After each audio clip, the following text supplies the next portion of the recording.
So the next presenter is Keerti, right? From India. She's the director of the Organization for Early Literacy Promotion, OELP, and her topic is building foundation for learning.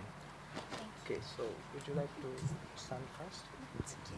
I'll speak from So here. maybe we just change Okay.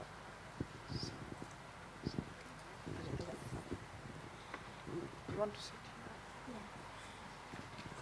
So, good morning, and thank you very much to the organizers for the privilege of being here.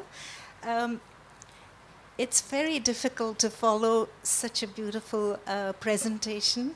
I mean, making children happy, what could be better than that? And so it's difficult for me because we're working with the government system. And I need to give a sort of very brief introduction. I have about 20 to 25 years of experience as a teacher educator, as a parent. And I was working in Delhi University on a 4-year graduate teacher education program. And after doing that for about 6 to 8 years, I was very troubled because what was happening to children in the classes. Children were not learning, children were not happy. And what was even more worrying was when young children experience failure. I believe that each child is unique, and it's up to us to make children succeed. And I couldn't deal with this, making children fail and experience rejection when they're in grades 1 and 2 and 3. I mean, that's going to stay with them for life. And these are not small numbers, there were large numbers of children. So I quit my job and I started this little project. And it's a journey, it's a search. And we worked in Delhi on the outskirts with government schools.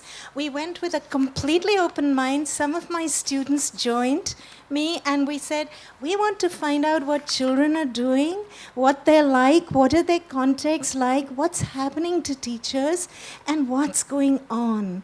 And we're going to grow from there. We don't have any ideas. So this has been a journey that I'm going to share with you, and it's still carrying on. We have grown and evolved. We've been in this journey since 2006. We moved in 2008 to rural Rajasthan. Rajasthan is in the northwest of India. It's the desert area. It's famine prone. It's very challenging, harsh conditions. The communities that we work with are at the lowest rung of the social ladder. They migrate but they're very rich because they have a wonderful oral tradition, they have rich folklore, rich culture, so very rich in that way, very poor materially. With that background, I'm going to I'll just take you through this journey very quickly. I've written a little paper which is at the back in case someone wants a little more detail, and there's a handout of our work at the back. So building foundations for learning, let me tell you that we began by doing remedial work. And we were really quite confused. We didn't know what we were in for. So we were doing a baseline, and then we would do a 1-year remedial program, which was really taking kids from grades 2 to 5, plus we did work with children who were out of school, and we were trying to get them back into school. But that was very worrying because we felt that schools were not ready for children, and something that Rukmini Banerjee said this morning, and I really vibed with that. So, yeah. I'm sorry. Okay. I'm sorry, I'm not very tech savvy. Yeah. Is this? Okay, so what do we do? OELP stands for Organization for Early Literacy Promotion, and I'll just come a little later to what we mean by early literacy. So what have we tried to do? I think I should have put tried over there. We try and equip children inside school and out of school to engage meaningfully with the mainstream curriculum. You know, I wish we could have all schools like this one, but since right now the government system is what reaches, so that's what we try to build foundations for that. So we work with the government curriculum. We don't have a curriculum, but we try and support that. So we try to bring in quality, and this is based on children's natural ways of learning. So we've spent a lot of time reading and understanding how children learn, what do they want to do, how children are alike, how they're different. What are their contexts like? Where do they come from? And what are their challenges? So understanding children is core. Then trying to create a learning environment. This is crucial for us. I'll talk a little bit about this a little more. And then what are the specific needs? Because children are different. So how within this classroom can we cater to different needs, which is what we've tried.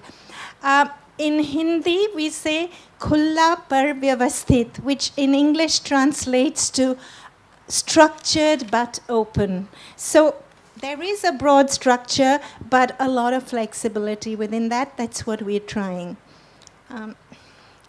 So we finally arrived at a 2-year foundation program for early literacy and learning.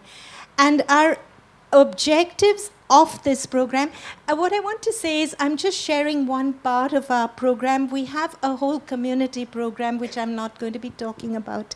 So our objective is to enhance the quality of the mainstream curriculum and to support teachers. One of the things we realized is that teachers are very isolated, very challenged, and in a very difficult situation. So how do we support them? So like I said, through a structured but flexible framework. Now, when we talk of out-of-school children or the kind of kids that we've been working with, we realize that going to school can be very threatening for the children.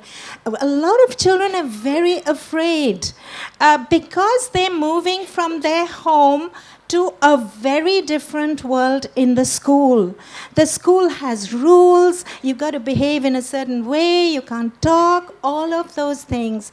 And these kids come from homes which are, you know, the parents go off, there's no one at home, they grow up on their own, and they're very free. They have no routine. So, you know, giving them, equipping them for dealing with schooling is our first major task. Second is there's a lot of research that's happened to show that the transition from the spoken to the written is not natural.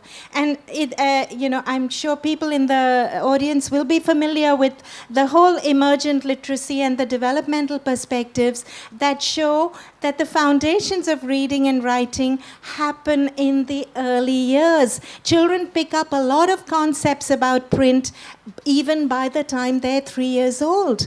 But then what happens to children that don't have a print environment in their homes? And we're comparing all children together. So these kids are at a huge disadvantage. So recognizing that the shift from the spoken world to the written world does not happen naturally, and we need to give them skills for that. And the third thing is home language to school language, because we have many languages in our country, and the language in the classroom is not the language of the children. And sometimes children come with 2, 3 different mother tongues. So from that, we have identified 3 skill sets. The first, as I have already explained, foundations for schooling. This is vital. How do you learn to respect each other? How do you make rules and follow them? How do you come on time? How do you listen attentively? Kids are not used. If you come in July, there's chaos because these kids will not sit, they'll run around, they'll all of that. And we try that this should come from the children, so giving them a sense of ownership.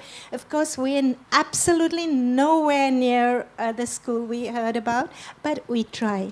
Second is Foundations for Early Literacy, which is reading and writing. We go by the National Reading Panel, the report, which they analyzed about more than 20,000 research studies and came up with 5 broad skills. Which is phonemic awareness, phonics, vocabulary building, fluency, comprehension. So we go with those broad skills. We have adapted them to our situation. But the most important one for us is the thinking. So whatever we do, we are constantly asking, are the children thinking? And so how do we get this to the teachers? That was a really tough one. And finally, we came up with what we call our OELP hand. And when we are in sessions with teachers, we actually make teachers take away the thumb. And then you say, okay, what are the things you can't do without your thumb? And teachers will make a whole list. Difficult to write, you can't cut, eating is difficult, and so on. We make a whole list. Okay, so this is our learning hand. And to learn, we have listening, speaking, reading, writing. But the thumb is thinking. Take away thinking, and when you listen, it goes oof. It just goes over your head. If you're reading and not thinking, it's not going in. And so on. This is something, we feel that if you have a conceptually sound program, you need to communicate it simply. And this is a very simple framework. We find teachers grab it. They understand it. In fact, we've had teachers, who I meet after 3 years, and they will say, I've started putting the thumb into every activity. So it vibes. They understand. It's a simple idea. But for us, it's key. So what does our foundation program look like? The first part is to build the learning environment. This is key. I'll just talk about it.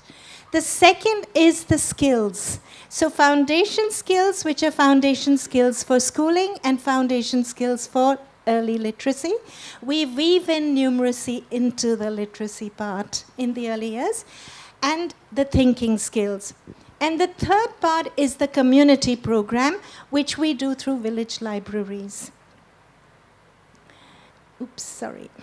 So the learning environment. The first part is the physical environment, and we've tried to standardize it. So every classroom, whether it's outside school or in school, will have word walls, we'll have a poem corner, we'll have a book corner, we'll have a display corner, we'll have a calendar made by the children. We use very low-cost material. Our word walls are made out of, we put pockets on the sacks in which on whatever is available. The words that we use, I'll share with you how these work as we go along.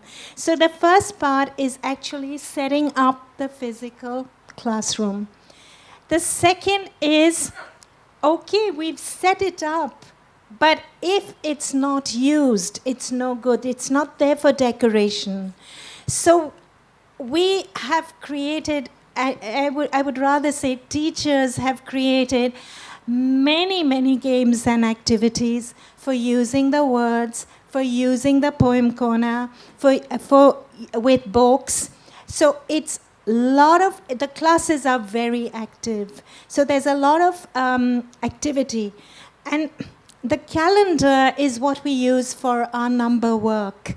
And the children in grade 1, they learn how to ask questions. How many days ago was this festival? How many Saturdays in last month? How many more Saturdays? How many less? So numbers, sense, and basic maths concepts come through the calendar and come through other books and other material that we use.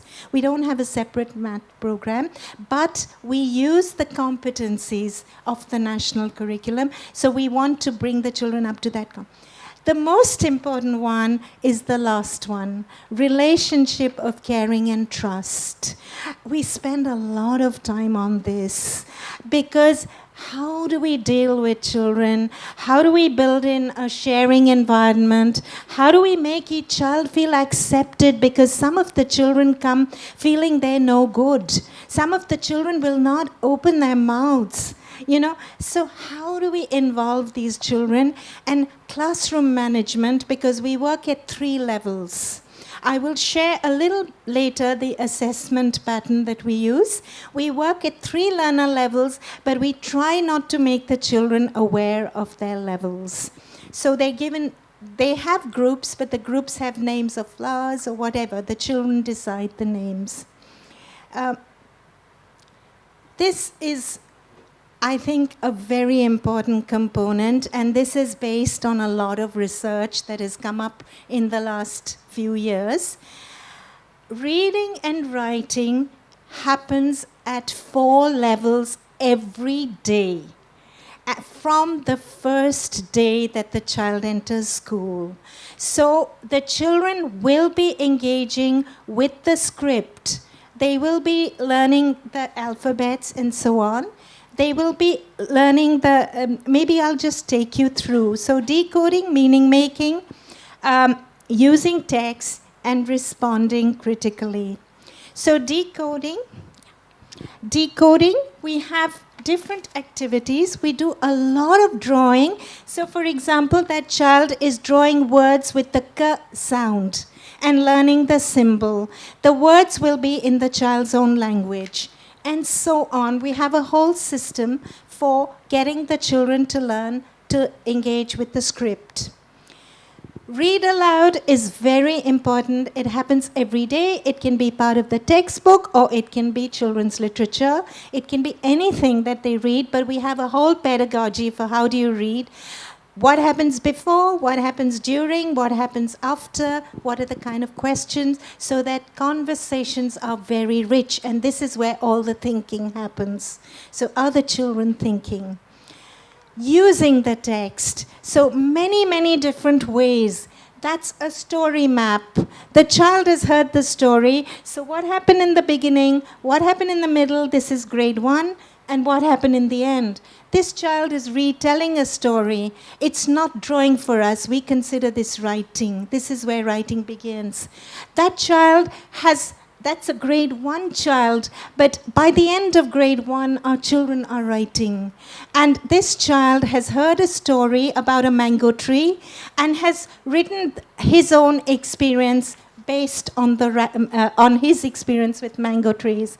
Here is a Venn diagram. The children heard a story about a village mouse and a town mouse. So this is what happens. What are the things you find in a village? What are the things you find in a town? What are the things you find in both? A lot of thinking and a lot of drawing. We find that children express much better, and our children draw beautifully, as you can see. We feel very proud of them. Responding critically, I'm absolutely amazed at the kind of questions children ask. The little fellows, you can see they're really tiny, but they will discuss, they will question, they will reason. We teach them how to ask questions and express feelings. I liked this character because if you have an opinion, you have to qualify it. Why did you like this much? And they will argue with each other. We teach them how to respect each other's point of view. And all of this happens in the government schools. So it's, as we said, enriching the existing curriculum. We don't care what texts there are. It's important how you deal with them, though I'm not saying that we need to have bad texts. So how does this translate into the classroom? We use what we call, I want to tell you that we were also on the National Advisory Body for Early Literacy, and we were also involved in preparing the guidelines. And in the national guidelines, they have recommended a 2-hour program for building foundations in reading, writing, and numeracy. So we've gone with that 2 hours. Teachers don't know what to do with 2 hours. So we use this 4-block methodology. It's not a framework that we've developed. This is a well-researched framework, but we've adapted it. So the first half an hour is read aloud and talk time. And we don't, as you notice, begin with the alphabets and so on, because we want to break that. And teachers say, what? Class 1, you want them to read books? So it's really a lot of unlearning. But the first half an hour is read aloud and talk time.